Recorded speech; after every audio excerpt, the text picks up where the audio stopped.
What up, investors? It's February 11th, and I want to give you my breakdown on Q4 2022, Uber Technologies, earnings numbers, call, and give you the full breakdown of those earnings and what I thought about it. Okay, so I have some history with this stock for those that have known me for a long time. I've owned this stock pre-pandemic, and we let it go before the pandemic because the whole investment thesis was completely flipped upside down. They got rid of some businesses, reinstated others, and sort of evolve the business, and now it's come out of the pandemic into a three-headed monster that's doing extremely well and has strong momentum behind it. So we jump back into the stock. Hopefully we make some good profits in the next year or two, since they're so close to profitability, and that's something that all investors in the stock were expecting for a long time. Okay, before we get started, of course, please hit that like button and hit subscribe.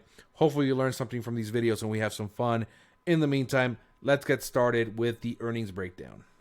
So like I was saying, guys, so bye-bye Ford, hello Uber. So this is all about execution, okay? This is something that Ford was not able to do in the past quarter, was to execute. If you see my last video that I did on the Ford earnings breakdown, I said, okay, don't like the execution, don't like the miss on profitability, and we're going to give them one more quarter. Until, of course, I saw the earnings for Uber, and I said, you know what, we need to jump back into the stock ASAP. So I said, why not give up a stock or a company that's not executing in favor of a company which is definitely executing to the upside, and the momentum just keeps getting better and better, and sentiment keeps getting better and better, okay? Let's dive a little bit more into that, okay? But before we do, let's go over the business segments just to revise that for all those that don't know.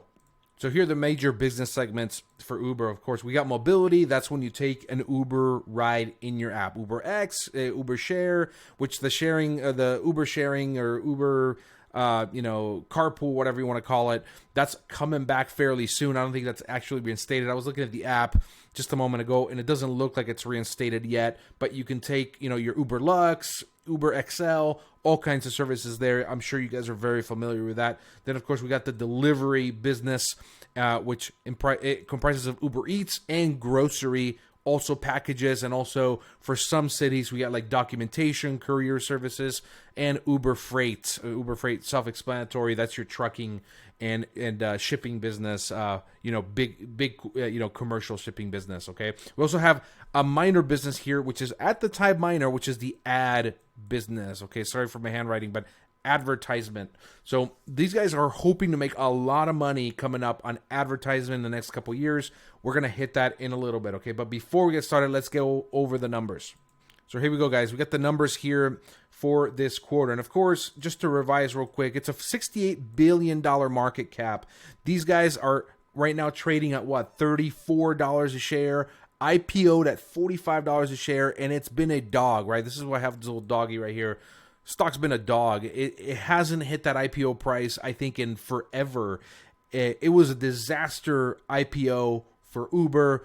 The stock tumbled, and it's tumbled several times into the 20s, even the teens when the pandemic hit, and it was just a disaster of a stock, okay? Right now, though, trading at a forward P of 35 times 6.4, no earnings ratio because they are not profitable. So any companies that are not profitable yet will not show you an earnings ratio, okay? So price to sales of 2, pretty decent on the price to sales, and price to free cash flow on a forward basis, 26.86. Forward meaning what the consensus is on the next 12 months for free cash flow, okay? Now, EPS 29 cents of profitability, which is a huge beat versus the 16 cents of loss per share expected in Q4. Fantastic, huge beat. The opposite of Ford, the dead opposite of Ford, okay? This is what we want to see in an earnings report. It's just tremendous execution. That's what I mean to say. Excellent execution. Now, revenue is $8.6 billion versus $7.7 billion expected,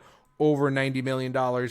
Guidance doing really good. Expected gross bookings in 2020 and Q1 to grow by 20 to 24%. Gross bookings, that's for the entire business, includes freight, eats, and mobility. Okay, now constant currency basis refers to the strength of the dollar. If you guys remember in the market alerts, I talk about strength of dollar. It affects companies that do business overseas, Europe, Africa, Asia, you name it. the strength of the dollar is very important. So we want to see, for the sake of Uber, the strength of the dollar be as weak as possible so they can show the most profit possible. But that's why they use constant currency basis, so they don't have to account for those fluctuations in foreign exchange rates. Now, expected about a 3% basis point headwind. That's less than originally expected by the street on a headwind. That means they may think that the economy is not doing as well, or maybe a possible recession. But even though it's going to be better than expected, that headwind, and then $31 to $32 billion of annual revenue. Okay, now EBITDA 660 to 700 million. EBITDA, of course, stands for earnings before interest, tax, depreciation, and amortization. Okay, what we want is net income, right? Free cash flow, net income, and then 1 billion in advertising revenue in 2024. This is something that came from the call. I just jotted down here because it's pretty impressive that this platform is making ad revenue money, and that's just another source of revenue growth to increase the bottom line, or the top line, and hence the bottom line. So great numbers here overall, triple beat all around, and great earnings for the quarter for Uber. Now let's dive a little bit deeper into that and the reasons and our investment thesis behind Uber.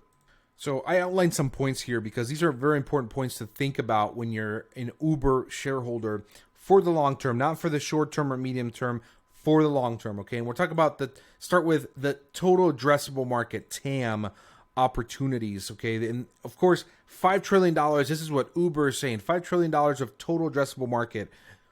I think if it's half that, you're still gravy.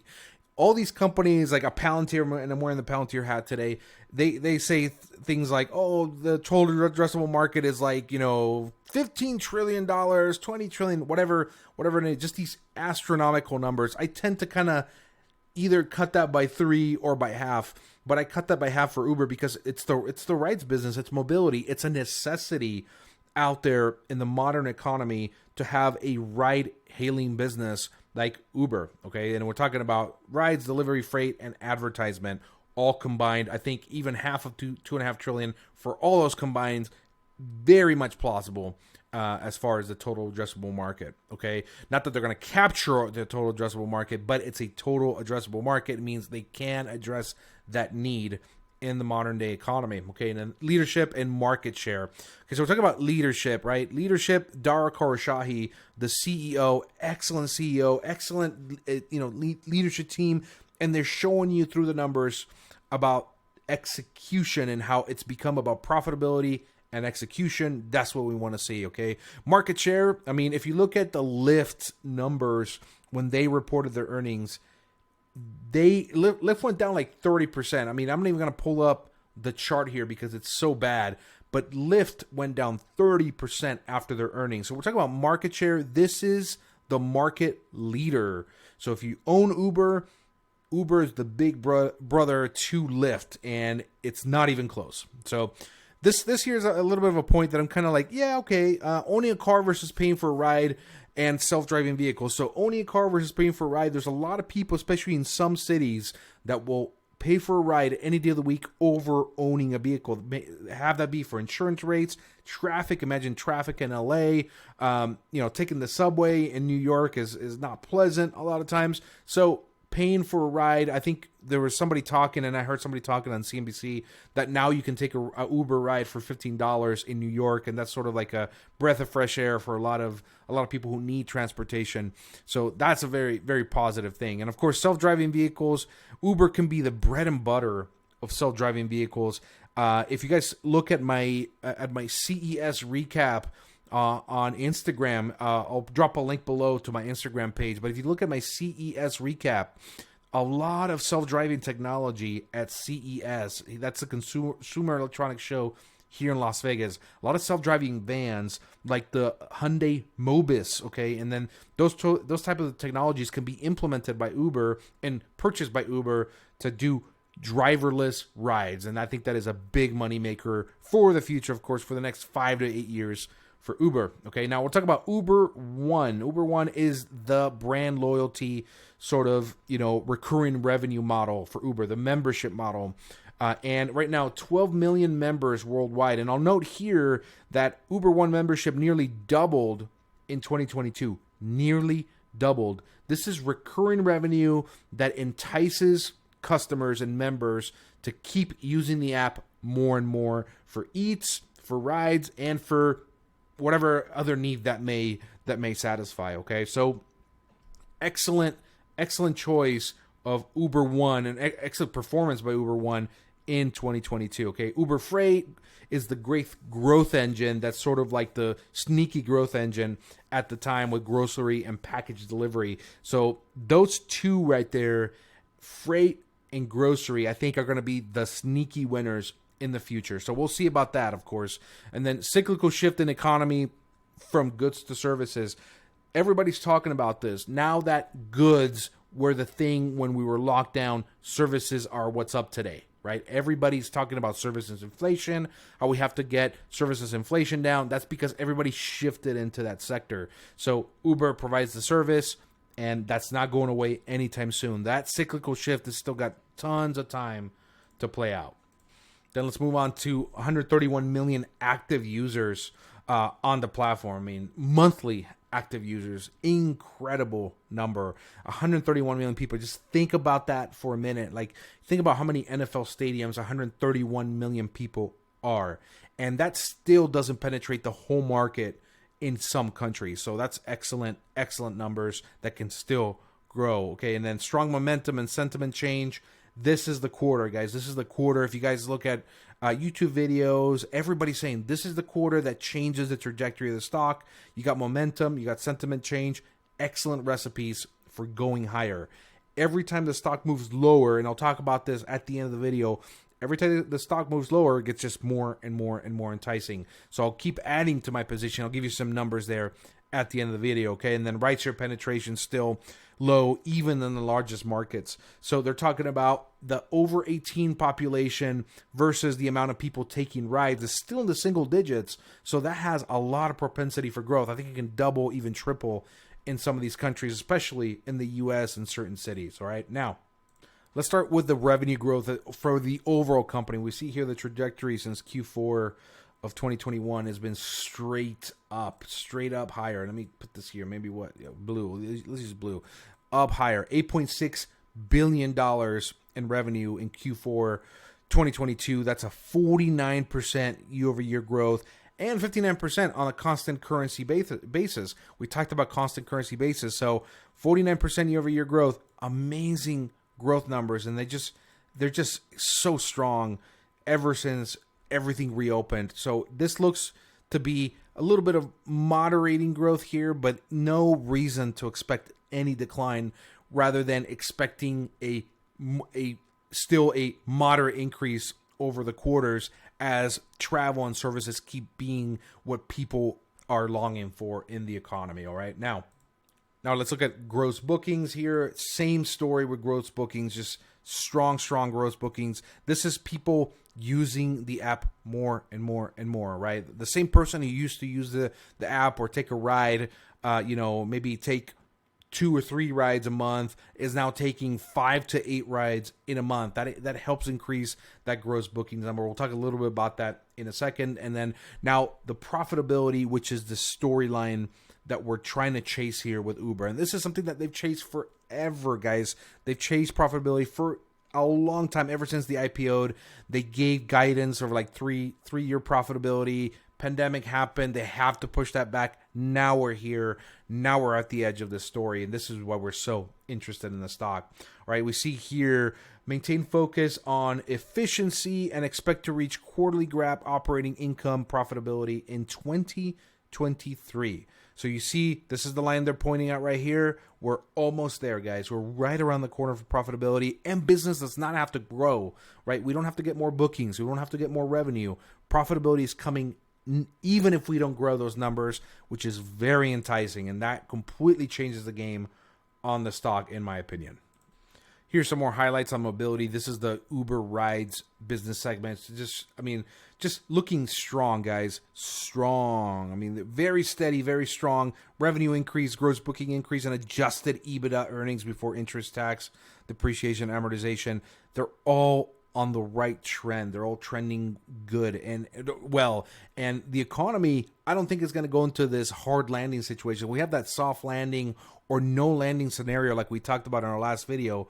I think we're gravy on this stock, guys. All right. And mobility posted strongest quarter ever with monthly active consumers and drivers at all-time highs. All right. And we talked a little bit about this before. Average amount of trips per monthly active user, that's PMAU, right? Per monthly active user, 5.4 trips from 5 trips over a year ago. The same users are using the platform more and more, and it just keeps getting stronger and stronger. So we see here, April 2020, that's pandemic hits, and then just a steady increase since. Beautiful, beautiful chart here for that mobility side. Now, different story is the delivery, right? But not so much different as far as gross bookings, revenues, and EBITDA, but as far as what the expectation of the street was. So the expectation for the delivery, the Uber Eats side, was Uber Eats was sort of a hedge during the pandemic in case the rides business just completely imploded or just sucked overall, right? This was the hedge here, was the Uber Eats business. And the expectation is when the country or the economy, the economies of countries reopen, the people are not going to go back to delivery. People are not going to say, hey, deliver me my food. That's proving to be not correct. It's proving to be something that is sticky in the overall economy when people and users are using Uber Eats. You see here pretty nice steady sort of, 13.4 from Q4 21 to Q4 22, 13.4 to 14.3. That's almost $1 billion increase year over year on gross bookings. And revenues, guys, you're looking at revenues of $2.9 billion versus 2.4, and EBITDA just getting better and better and better. I mean, that's incredible in my opinion for a hedge against lockdowns. And it seems that people are just like, no, we're gonna keep getting food delivered, and we're okay with it, even if we can go out and go to a restaurant or go to a bar. Very, very exciting things going on here for Uber Eats. And on the weaker side, we have the freight revenue and EBITDA. And here you can see here from the last 2 quarters, we see a significant decrease in freight. But at the same time, the EBITDA is following that trend, but not as extreme as the revenue. So if this can maintain here or maintain kind of like Q3 levels, I think we're gravy as far as the stock goes, and this will not be a detriment against the price of the stock on Uber Freight. I think they have a lot more work to do on Uber Freight. It is probably the smallest side of the business by far. Even ads are going to be close to this number in 2024. So freight, I think, will get better over time, maybe marginally, since there's a lot of competition there, but it is definitely an anchor for this stock, and I think it'll be a nice EBITDA contributor pretty soon. Now, a couple of things I noticed on the earnings presentation, because these earnings are complex, guys. The financials for Uber are super complex, and I won't claim to be the expert on all the financials, but there were a couple of things that I noticed here on the earnings that was kind of weird to me. They showed here net income, positive net income of $595 million, which includes a $756 million net benefit due to unrealized gains related to the revaluation of Uber's equity investments. Okay, so, and I looked this up, and I was kind of looking at some articles about this. Not a lot to see, but what I kind of came up with is that they have to report their investments, their unrealized gains in their investments, as net income. And that kind of seems kind of like, it's kind of like saying like, hey, I have, let's say $1 million in the stock market, and that $1 million gained 100. So I've made 10% net income to my pocket, in my pocket this year. Is it in your pocket? No, it's not in your pocket until you really realize the gain. So I think this is kind of like, I don't like this. It looks like it's maybe an SEC rule that they have to kind of do this. I would rather them not even talk about this if it's an unrealized gain. If it's a realized gain, then sure, fine. If you realize gain on investment, report it. But if it's unrealized, it's kind of like, yeah, don't report it. Okay, now when it comes to the other kind of caveat that I saw, stock-based compensation. Palantir shareholders, we know all about SBC, stock-based compensation. Okay, we're talking about almost $1.8 billion in 2022 of stock-based compensation for the year. I mean, that's a lot of stock-based compensation. And on the call, I searched for stock-based compensation. They're saying here, okay, so stock-based comp, we're looking at all parts of our cost structure, including employee compensation. We recognize there's a fair amount of noise, particularly in the West Coast, regarding stock-based comp. What I would say is that we expect our employee levels our headcount to be relatively stable this year. I don't know what he's saying by that. I don't know if he's saying we're going to hire selectively or not hire, because remember, this is a company that hasn't laid off anybody or announced some major layoffs, kind of like a Facebook or Dell or Ford even. And what's the other stock that I just talked about that laid off a bunch of people? Who just laid off 7,000 people? Let me remember here. Oh, it's Disney, of course. Disney laying off 7,000 people.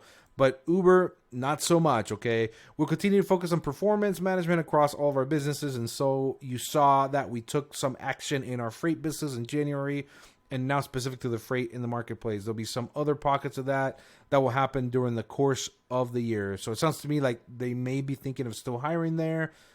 We'll see. I think you won't see any demonstrable change in stock-based comp. That's not good because it takes a long time for that to build out, but we're certainly going to manage our headcount very judiciously. Okay.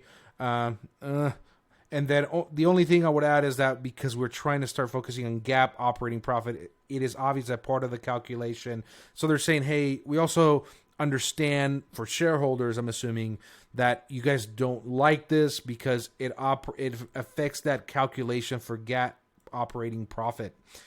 So we may or may not do it. I don't know what they're saying here. And so you think about the progress we made on EBITDA and free cash flow, and now with our focus there, you can envision the amount of focus that line we have as we move forward. So essentially they're telling you we're aware of it. We're going to kind of, use it, I guess, sparingly. Sounds kind of like 50-50 on that end, but we'll see. Again, dilution is what we're worried about. So when you see stock-based compensation, you're worried about dilution, which is making the pie of available shares larger and larger and making your shares worth less and less in that pie. That's what dilution is. We do not like dilution.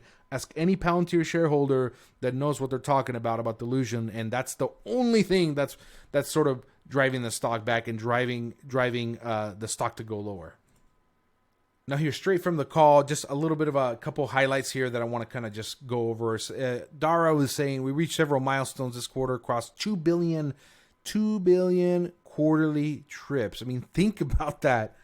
That's like 1 million trips an hour across the world, across the globe. That is insane. So when people talk, I hear a lot of people talk about Uber throughout the years as like, oh, anybody can create an app and do the same thing like Lyft did.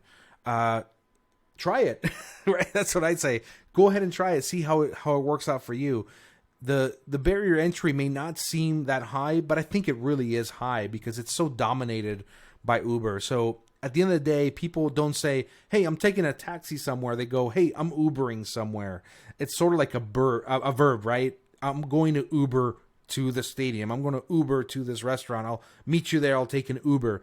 It's a verb now. So I think it's sort of entrenched already in the minds of mostly everybody.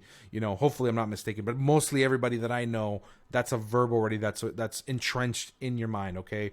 Now, mobility consumer base exceeded 100 million for the first time in our history. At the same time, we're laser focused on making Uber the best platform for earners, with over 5.4 million people earning on Uber around the world. Another all-time high. Put simply, the Uber platform has never been stronger, and we're making great progress building on our platform advantage through advertising. Remember, we're talking about that, $1 billion in 2024, and membership. Talking about Uber One, okay? Members spend monthly 4.1 times the amount that non-members do on a monthly basis, so it creates a great stickiness, and member retention is 15% greater than non-member retention. So everybody that gets a Uber One membership is probably 85% more likely to stay in that platform than not, okay? And then you will see membership counts continue to increase, and you'll see the percentage of our bookings coming from the membership continue to increase as well. So more members and more existing members writing more with Uber. Globally, about 25% of our gross bookings come from members. In the US, for example, 40% of our delivery gross bookings come from members, and it's a moat. Moat means it's a competitive advantage that we will continue to actively develop. All right, now almost done with this video, but I wanted to say in conclusion, okay, I started my position at about $36 a share. Remember, I took some money from my Ford position. I sold my Ford position. I took some money from that, and I started a position at 36. Okay, and I'm going to wait until we're under 33 to augment that position slightly and to kind of pick and choose our battles in that 33 to 36 range, and then heavy conviction buys at 30. And if it ever goes under 27, that's when you load the boat on Uber stock. You load the boat. That is heavy. So light buys to heavy as it goes lower. That's the strategy. That's how we win. Okay, guys, that'll be it for today. Hopefully, if you guys have any questions, you will drop me a comment below. Hit me up on Twitter and Instagram. Ask me any questions. Hopefully, I can be a help to you. Peace out.